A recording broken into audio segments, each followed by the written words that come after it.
Hello, my name is Susan Johnson, and my memoir today is To Keep or Not to Keep.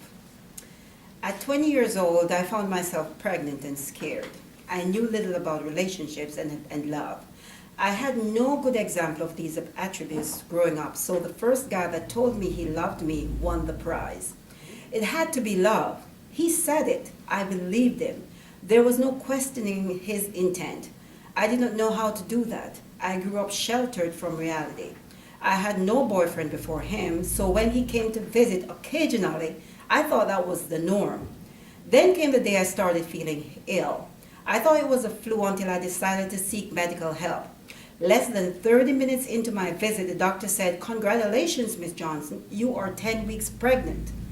What? How am I going to break this news to my parents? My father had already told my sisters and I that if any one of us were to get pregnant, we would have to leave his house immediately. Knowing my father, that was not an idle threat. He meant every word. I told myself I would hide the pregnancy as long as I possibly could, until I made arrangements with my boyfriend to live with him. I thought he would be excited.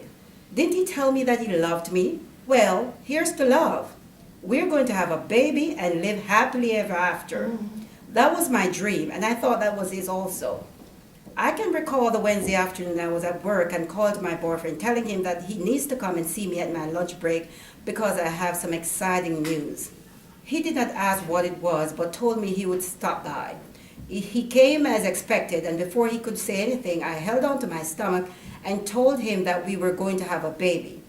He looked shocked, almost to the point of fainting.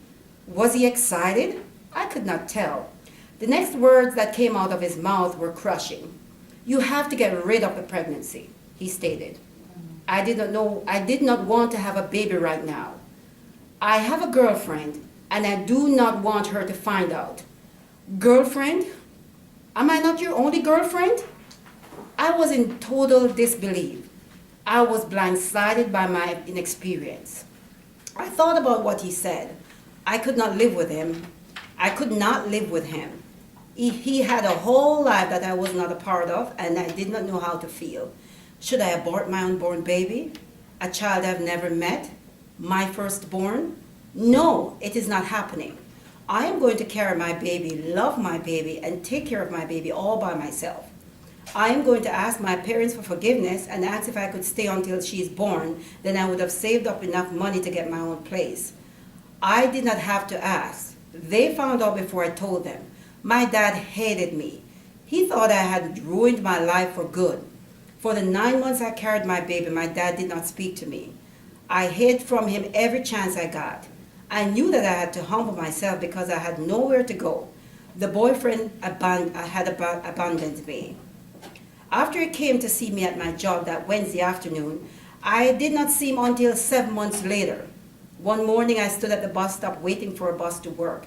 It was a hot morning, and being almost 8 months pregnant, the heat weighed on me even more oppressively. I was waiting at the bus stop for approximately 45 minutes, and then came my boyfriend. He drove by me, sounded his horn, and never stopped. How could he be so callous? I was carrying his child, so that the least he could do is offer me a ride, I thought. I started crying at the bus stop and was consoled by a friend. But it got worse. Because of all the stress I was going through, my blood pressure was very high, and I had to be admitted in the hospital to be monitored around the clock. My friends at work came to visit, and I had also contacted my boyfriend to let him know that I was in the hospital. One afternoon, Janet came to visit and told me that she saw him outside of the hospital and asked him what brought him there.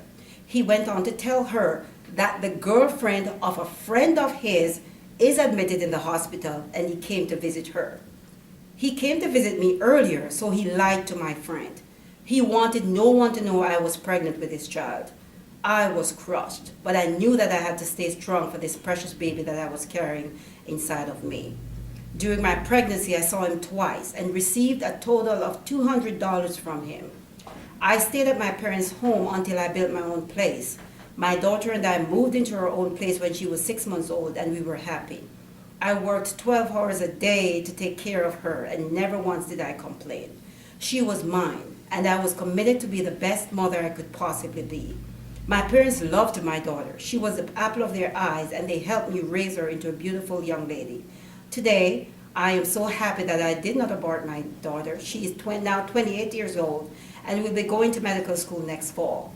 Her dream is to become a neurologist, and I am her biggest cheerleader.